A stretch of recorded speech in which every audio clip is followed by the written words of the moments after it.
கோலி talk Kollywood news. ஆஹா கல்யாணம் 26 வயசுக்குட்பட்ட இளைஞர்களால உருவாக்கப்பட்ட படம் சொல்றாரு இயக்குனர்.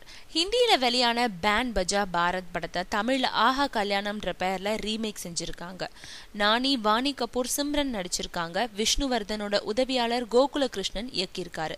பிரபல ஹிந்தி பட தயாரிப்பு நிறுவனமான யாஷ்ராஜ் பிலிம்ஸ் தயாரிச்சிருக்காங்க. வர 21ஆம் தேதி படம் ரிலீஸ் ஆகுது.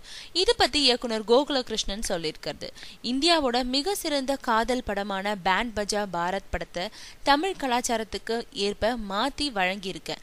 படத்தோட முதல் பிரதியை பார்த்து மிகவும் மகிழ்ச்சி அடைஞ்சேன். சக்தியாக நானியும் ஸ்ருதியாக வாணியும் கலக்கி இருக்காங்க.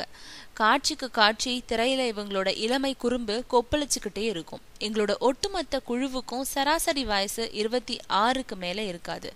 அதனால மட்டுமே எங்களால இந்த காதலர் மாதத்துல காதலர்களை மட்டும் இல்ல எல்லோரையுமே கவரும் படமா இந்த படம் இருக்கும்.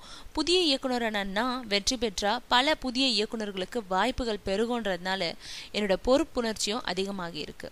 இப்படி கோகுல கிருஷ்ணன் தெரிவிச்சிருக்காரு.